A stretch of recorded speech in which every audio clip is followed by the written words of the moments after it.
సిపాయిల తిరుగుబాటు విఫలం అయ్యిందని అనుకుంటే దేశానికి వచ్చేదా స్వాతంత్రం. రాజీ లేని పోరాటమే విజయం సాధిస్తుంది. ముమ్మాటికి తెలంగాణ రాష్ట్రం వచ్చి తీరుతుంది. ఆయన అడగకపోతే సాగరులోని నీళ్ళే వదులరు కొడుకో, ఆ నీళ్ళే వదులరు కొడుకో.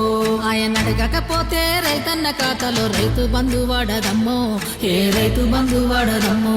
ఆయన నిలదీయకుంటే మల్లన్న సాగరు గెట్లు ఎత్తారెవ్వరు, ఆ గెట్లు ఎత్తారెవ్వరు. ఆయన కాకుండా మన మంచి చెడ్డలు చూసే ఇంటి పెద్ద ఎవరో, మన ఇంటి పెద్ద ఎవరో.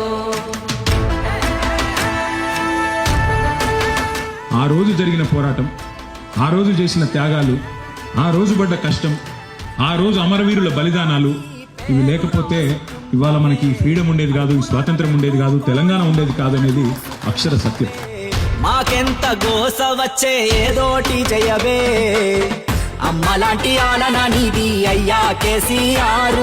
నేను ఎంచుకున్న మార్గం నుంచి తప్పుకోను, ఎత్తిన జెండా దించను, దించితే రాళ్లతో కొట్టి చంపే అధికారం మీకే ఇస్తున్నా అన్న ఒక్క నాయకుడు భారతదేశంలో ఎవరైనా ఉన్నారా?